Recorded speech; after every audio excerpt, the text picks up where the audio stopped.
সকলে মিলে ধনুবচ্চকে একত্রিত করো ভাই, এবারে গৃহে যেতে হবে। না জানি বা কত অধীর আগ্রহ করে বসে আছে আমাদের জন্য ভাই। তাই পদের পদকর্তা কি বলছে, শ্রীরাম এবং কান্নাইয়ের মনোভাব দেখি পদের পদকর্তা এক পাশে করে কলম দিলেন। তো কি বলছে, পালে জড়ো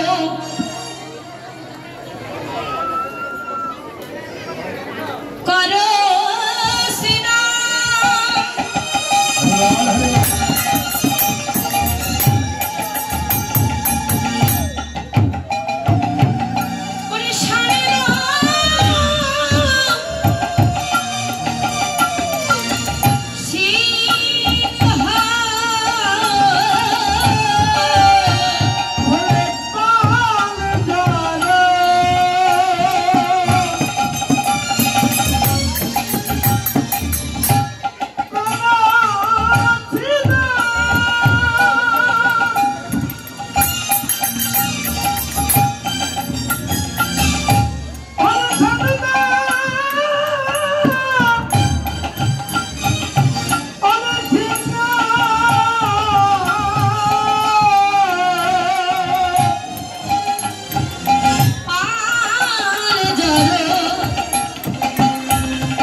ধনুবচ্চকে একত্রিত কর ভাই, এবার গৃহে যেতে হবে।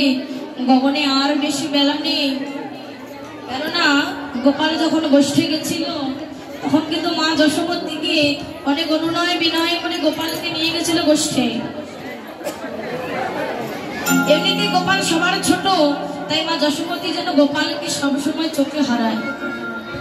তাই গোপালের অনেক চিন্তা হচ্ছে যে মা বুঝি অধিক আগ্রহ করে বসে গেছে গোপালের জন্য। তাই ভাই শ্রীরাম, আমার মা বুঝি আমার জন্য অপেক্ষা করছে ভাই, এবার আমাদের গৃহে যেতে হবে। তখন শ্রীরাম বলছে, ভাই কানাই রে, ওরে কানাই,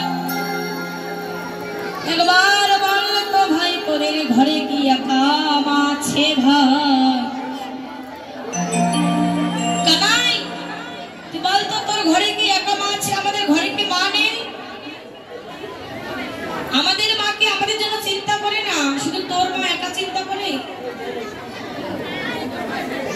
তখন কানাই বলছে ভাই সীতাম রে, এই মাঝে আমার কেমন ধন। হরি বলে এদিকে অনেক কথা হচ্ছে। হরি ও বেটার কথা কই না। এই যে মায়েরা কি হয়েছে, এত কথা কিসের জন্য?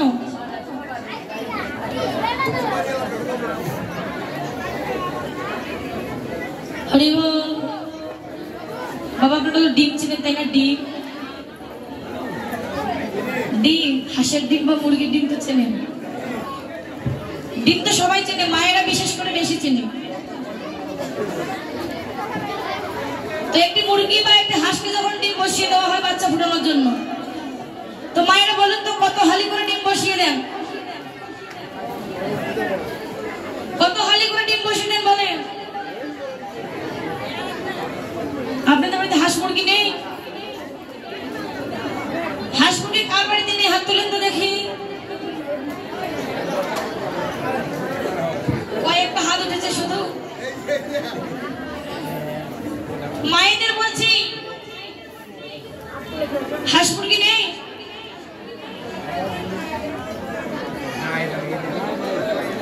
এইদিকে মায়েরা কাদের বাড়িতে হাঁস মুরগি আছে? নাই নাই, এদিকে নাই। মিথ্যা কথা বলবেন না কিন্তু।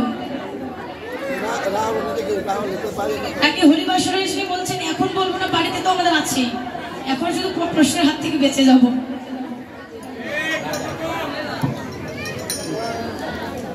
তো হাঁস মুরগি নেই তো ঠিক আছে, কিন্তু হাঁস মুরগি তো বসিয়ে দেওয়ার পরে বাচ্চা বের হয়, তাই তো? তো বলুন তো, আপনাদের কাছে প্রশ্ন, একটি মুরগি বা হাঁসকে যখন 4 থেকে 5 হালি ডিম বসিয়ে দেওয়া হয়, তো প্রত্যেকটি ডিম থেকে কি বাচ্চা বের হয়? প্রত্যেকটি ডিম থেকে বাচ্চা বের হয় না, ঠিক তো? তো কেন হয় না, এটাই আমার প্রশ্ন। যে ডিমটি থেকে বাচ্চা হলো না, ওই ডিমটা কি দোষ করেছে? প্রশ্ন এখানে যে ওই ডিমটা কি দোষ করলো যে বাচ্চা হলো না? মায়েরা বলেন কেন হয়নি, ওই ডিমটা নষ্ট হলো কেন? বাবারা বলতে পারবে? ওই ডিমটা নষ্ট হলো এই কারণে যে যখন ডিমগুলোকে বসিয়ে দেওয়া হয়েছে, হয়তো ওই ডিমটি তার মায়ের স্পর্শ পায়নি, তাই তো? ওই ডিমটি মায়ের স্পর্শ পায়নি বলে দীর্ঘকাল থাকার জন্য ওই ডিমটি নষ্ট হয়ে গেছে।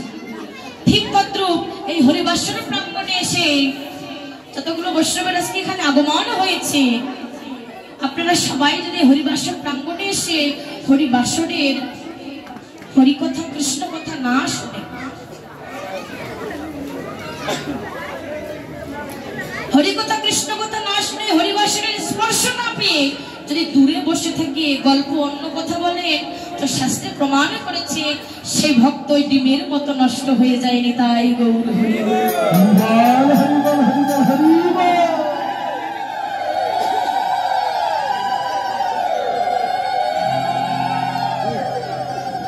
তো আপনারা কি ডিমের মতো নষ্ট হতে চান?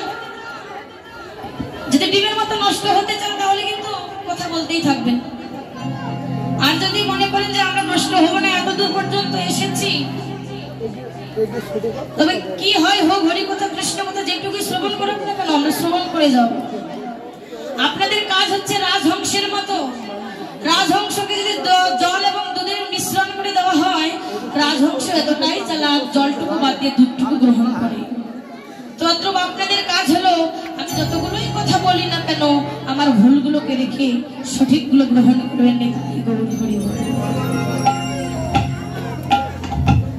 আজকে কানাই শ্রীরামকে বলছে ভাই শ্রীরাম, এবার আমাদের গৃহে যেতে হবে ভাই, মা যে অপেক্ষা করছে। তখন শ্রীরাম বলছে ভাই কানাই, তোর ঘরে কি একা মা আছে, আমাদের ঘরে কি মা নেই? তখন কানাই বলছে ভাই শ্রীরাম রে, তুই মায়ের কথা বলিস না ভাই, কেননা এই মায়ের কাছে যে আমি পূর্ব জন্মে ধরা পড়ে গেছি। এই যে যশোমতী মা, যার কাছে আমি পূর্ব জন্ম থেকে ঋণী হয়ে আছি ভাই, এই মায়ের কথা তুই বলিস না। এই মা যে আমার কেমন ধন ভাই, যে ব্যক্তি মা ধন হারাইয়াছে, এই জগতে যে ব্যক্তি বাধার হারাইয়াছে সেই তো জানে মায়ের ব্যথা। আর যে ব্যক্তির বাঁধন আছে ভাই সে কেমন করে বুঝবে মায়ের ব্যথাকে? বললে এ ধন যার হারাইয়াছে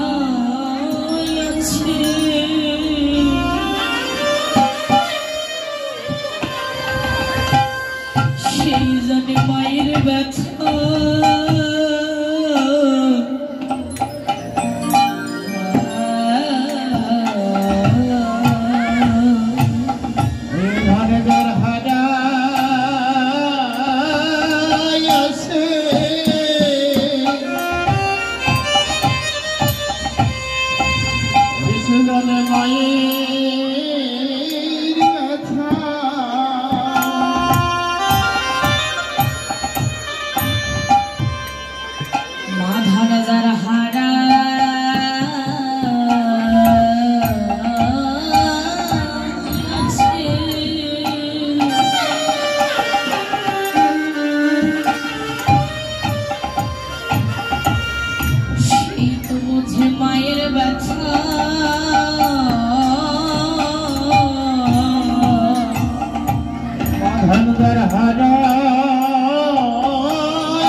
তুই যেন আমার এই জন্মে দুঃখিনী মাকে নিয়ে কিছু কথা বলিস না, কেননা এই জগতে আমি ছাড়া আমার মায়ের আর কি মা আছে ভাই রে, আমি যে একা মা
চরণ ধরে আমি বিনতি করছি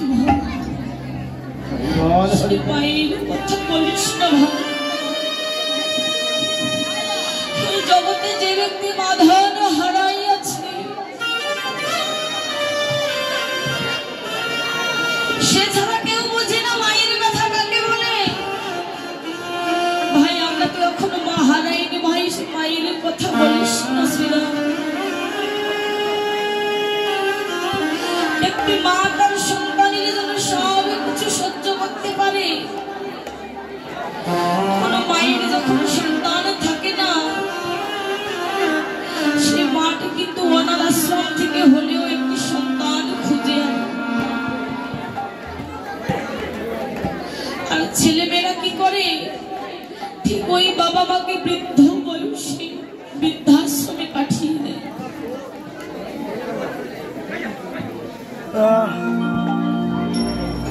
তো যে মাটি তার কোনো সন্তান নেই সেই মাটি এবং বাবাটি অনাথ আশ্রম থেকে যখন একটি সন্তান নিয়ে আসলো, সেই সন্তানটিকে অনেক বড় করে লেখাপড়া শিখিয়ে অনেক বড় ডাক্তার বানালো। অনেক বড় যখন ডাক্তার হলো, তার ছেলে বিদেশ থেকে পড়াশোনা করে ডাক্তার হলো।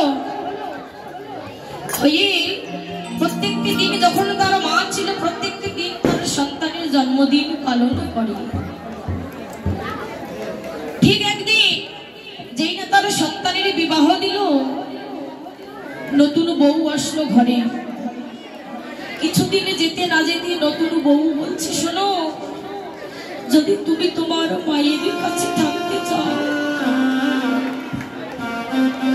তুমি যদি তোমার মায়ের সাথে থাকতে চাও, তাহলে আমার আশীর্বাদ দাও। আমি তোমার মায়ের সাথে থাকতে পারবো না। তুমি বেঁচে নাও, স্ত্রী নেবে নাকি মাকে নেবে? তখন তার সন্তানের নিরুপায় হয়ে কাকে বেঁচে নেবে? জগতে তার একমাত্র আপনজন মা, জনম দুঃখিনী মাকে বাদ দিয়ে সে তখন তার স্ত্রীকে বেঁচে নিয়ে বলবে, তোমার কথা আমি রাখবো, তোমার কথা মতো আমি আমার মাকে বৃদ্ধাশ্রমে পাঠিয়ে দেব। যেই না তার মাকে বৃদ্ধাশ্রমে পাঠিয়ে দিল, হঠাৎ করে একদিন তার মায়ের মনে হলো যে আজকে আমার খোকার জন্মদিন, আজকে আমার খোকার জন্মদিন। বৃদ্ধাশ্রমে বসে বসে খোকাকে চিঠি লিখছে, খোকাকে চিঠি লিখছে আর বলছে, ওরে খোকা,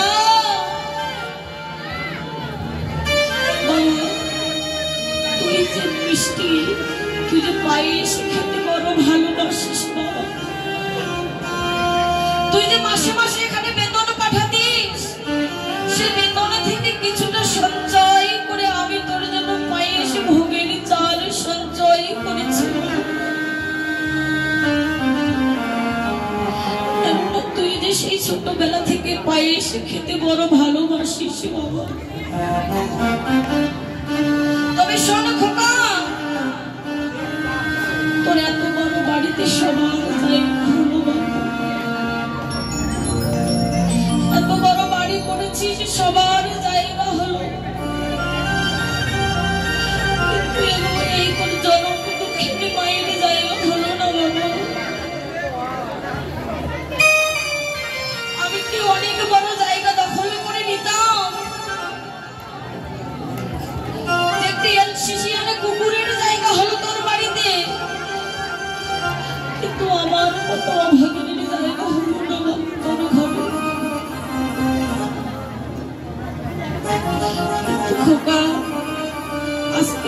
জন্মদিন বাবা, কেমন করে আমার সন্তানের জন্মদিন ভুলে যেতে পারি।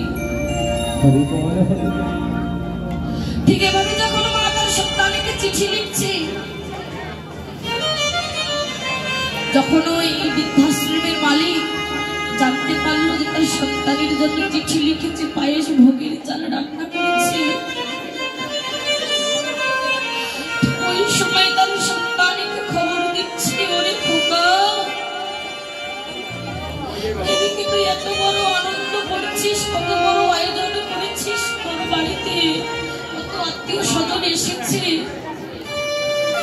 আর ওদিকে তোর জনম দুঃখিনী মা কান্নাকাটি করছে। বাবা, কেমন করে এভাবে আনন্দ করতে পারছিস? মা কিন্তু পারতো না, মা তার সন্তানকে ফেলে দিয়ে এমন ভাবে আনন্দ করতে পারতো না। শুধু পারে সন্তান, সন্তান পারে মাকে ভুলে দিতে, কিন্তু জনম দুঃখিনী মা কখনো সন্তানকে ভুলে দিতে যায়। একটি সন্তান যখন মলমূত্র অবস্থায় তার মায়ের কোলে ছুটে যায়, তথাপিও মাটি কিন্তু কোনো ঘৃণা না করে সন্তানকে কোলে নেয়। আর আমরা সে জনম দুঃখিনী মাকে এই কষ্ট দিয়ে থাকি।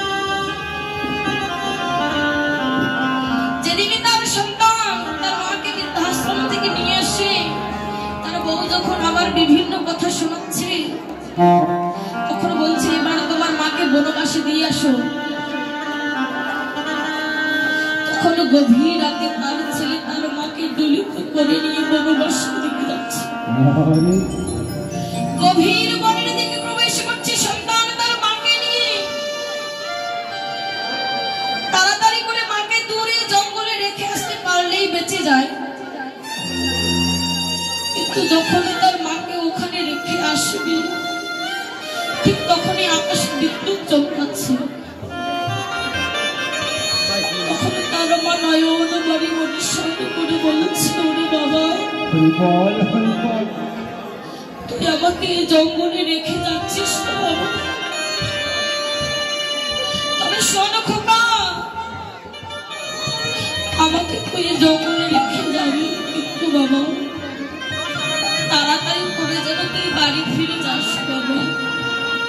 ওই যে তার আকাশে বিদ্যুৎ চমকাচ্ছে, মনে হচ্ছে এখন ঝড় বৃষ্টি নামবে, তুই যেন তাড়াতাড়ি ঘরে ফিরে যাস বাবা, না হলে যে বৃষ্টির জলে ভিজে তোর অসুখ।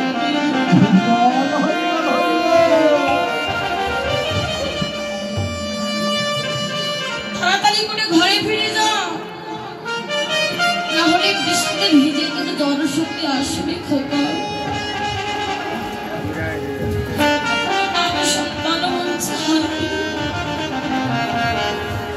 যাকে আমি রেখে যাচ্ছি সে নিজের কথা না ভেবে আমার কথা ভাবছে, আমার এই জ্বরের মধ্যে ভিজলে আমার জ্বর সত্যি হবে। এমন জন্মে দুঃখিনী মা সব কিছু করতে পারে সন্তানের জন্য। ভগবান যদি বলে, কোন মাকে বলে তুমি সন্তান চাও নাকি স্বামী চাও, সেই মাকে কিন্তু স্বামীর বদলে সন্তানকে চায়, যদি কিনা সে প্রকৃত মায়ের মতো মা হয়। এই মহাজনী যে গানের মধ্যে তার ভাব প্রকাশ করে দিয়েছে, তোরা কি কখনো জনম দুঃখিনী মাকে কষ্ট দিস না বাবা। মা ধরে যে কেমন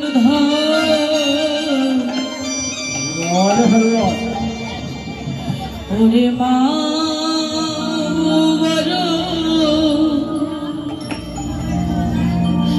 ধর সোনারে মা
মা জননী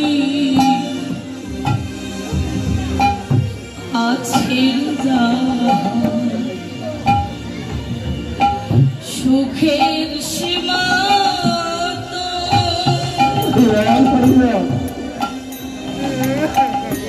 মা জননী নয়ন যাহা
তাই বলছি ভাই শ্রীরামের এ মায়ের মনে কখনো ব্যথা দিস না ভাই। এই জগতে অনেক ধরনের আপনজন পাবি, কিন্তু ভাই শ্রীরামের এই জগতে মুড়ি বলো চিরা বলো ভাতের মতো কি আর মাসি বলো পিসি বলো মায়ের মতো কি বউ যদি মারা যায় বউ পাওয়া যাবে, তুই একবার যদি আমার জন্ম দুঃখী চলে যাবে সেই মায়ের স্থান কেউ নিতে পারে না। বউ চলে গেলে ঠিক আরেকটা বউ আসবে, কিন্তু মা চলে গেলে সে মায়ের মতো মার কেউ হতে পারে না।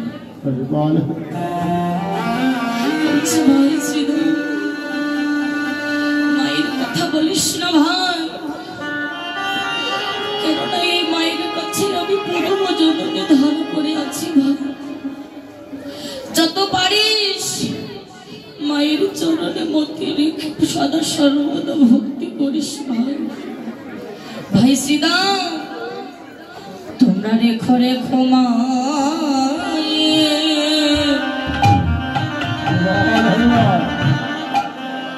চরণে ভক্তি। ও ভাই শ্রীদামে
তোমরা পেয়ে যাবে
ভজনের শক্তি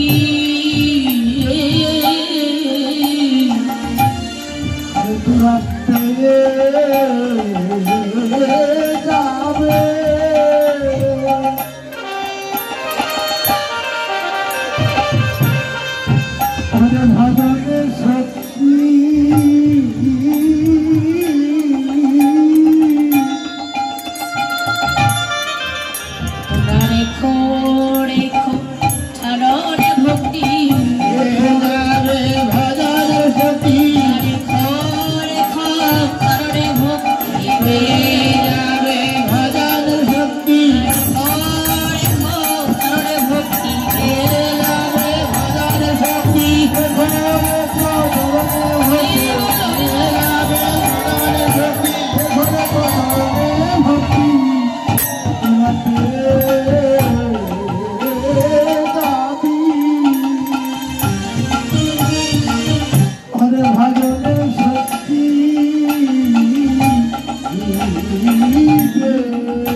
ভাই শ্রীরাম, যত পারিস মায়ের চরণে ভক্তি রাখিস, কেননা মায়ের চরণে ভক্তি রাখলে তোর ভজনের পথ